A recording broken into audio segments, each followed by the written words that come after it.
Very good evening. Let's get started on our important one-liners pediatrics. First is the strains that is being used in our vaccine. First is BCG vaccine. என்ன strain use பண்ணுவாங்க? That is your use பண்ணிருக்கிறது. It is Danish 1331. For OPV it is Sabin. For IPV it is Salk. For measles it is Edmonston. Mumps it is Gerald Lynn. Rubella it is RA27/3. For varicella it is Oka strain. For Japanese encephalitis vaccine it is SA1414-2. Yellow fever vaccine it is 17D strain. These are the strains that is being used in your vaccine. Once again I repeat, for BCG it is Danish 1331. For OPV it is Sabin. For IPV it is Salk. In the OPV it has been changed into a bivalent vaccine. Bivalent vaccine it has been included strains of serotype 1 and 3. 1 and 3 serotype only it is being included. This is being supplied by government and it is being used in government schedule. IPV it is a trivalent vaccine. All the 3 serotypes has been used here. Measles it is Edmonston. Mumps it is Gerald Lynn. For rubella RA27/3. For varicella it is Oka strain. For JE vaccine it is SA1414-2.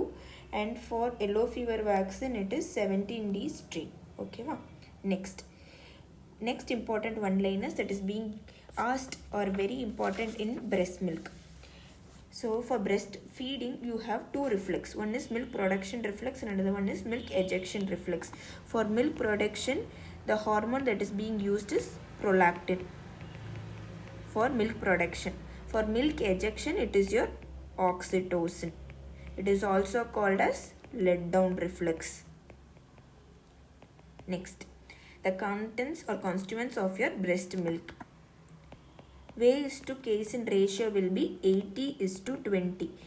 80:20 in breast milk. Whey will be 80% and casein will be 20%. While in your cow's milk it will be reverse. 20:80. Protein in breast milk is 1.1 gram.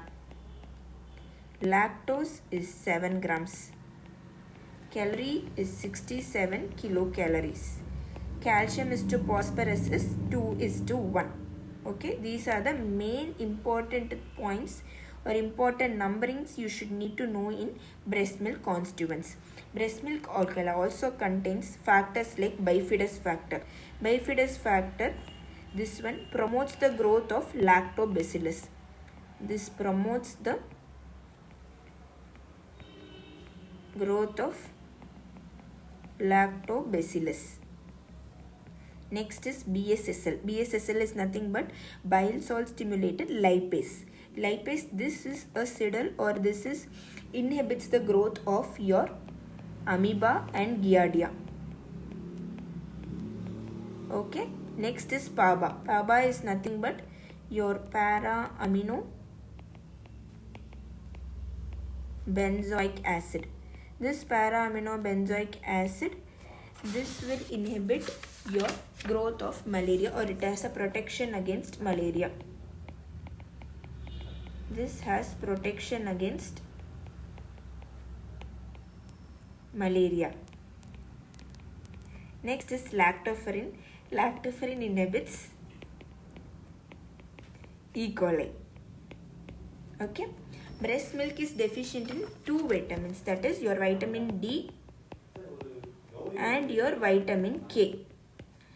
Breast milk contraindication, absolute contraindication of breast milk is only in one condition, that is your galactosemia. Yeah, so absolute contraindication in galactosemia. Right, finish. Next, newborn la I've taken newborn is a very vast topic, so I have taken important points in this. This is I'll cover only few 10 points I'll cover here, 10 one-liners in newborn. Other one-liners I'll make it in a separate video. The most common cause of respiratory distress in preterm is respiratory distress syndrome. That is your hyaline membrane disease. Okay. The most common cause of respiratory distress in term child is nothing but your TTNB, that is transient tachypnea of newborn. The scoring system that is used for respiratory distress வந்து பார்க்கும்போது ரெண்டு இருக்கு. ஒன்று we have used for preterm and term separately. For preterm child it is Silverman-Anderson scoring, and for term child it is your Downey score. Okay. For assessment of maturity we use expanded new Bellot score. Expanded new Bellot score is used for assessing the maturity. Next is regarding important one, surfactant. In surfactant it is produced by, everybody knows that, it is produced by your type 2 pneumocytes. It will be present or it will appear in the fetal lung by 20th week of gestation. It will appear in amniotic fluid by 28 to 32 week, and the mature level will be found around 35 weeks. Right? Yes. Next is the very most important and frequently asked question is your ponderal index. So how do you calculate your ponderal index? Ponderal index is calculated by weight in grams divided by length in centimeter cube into 100. This is how you calculate your ponderal index. What is the importance of your ponderal index now? To differentiate symmetrical and asymmetrical IUGR. If it is less than 2, it is your asymmetrical IUGR. If it is more than 2, it is your symmetrical IUGR. Okay. Next, most common cause of neonatal seizure. Most common cause of neonatal seizure is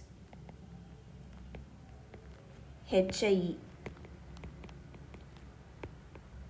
8th, most common cause of or most common type of neonatal seizure. Most common type of neonatal seizure. Most common type of neonatal seizure is your subtle seizure. Subtle seizure meaning the child will have features like lip smacking, bicycle movements, lip chewing. இதெல்லாம் இருந்துச்சுன்னா it is called as subtle seizure. That is the most common type of neonatal seizure. The weight, I will tell about the birth weight. If it is less than 2.5 kg, it is low birth weight. Less than 1.5 kg na, it is very low birth weight. If it is less than 1 kg, it is extremely low birth weight. More than 4 kg, we call it as macrosomia. But this is vaguely, இது வந்து வேகா சொல்றது சரியா. But we'll always keep it as age appropriate for gestation, or appropriate for gestation age, or small for gestational age, or large for gestation age, according to our growth chart which we will tell whether the baby is AGA, SGA or LGA. SGA na, if the child is less than 10th percentile abdina, it is SGA. If the child is more than 90th percentile na, it is LGA. AGA na, within 10th to 90th percentile na, it is AGA baby, that is appropriate for gestational age. Thank you. Let me cover the next one-liners in our part 2 video. I hope this video is useful and it is a very important one-liners. You have it here. The vaccine strains and breastfeeding important questions. Thank you. Please like, share, subscribe our YouTube channel for more updates.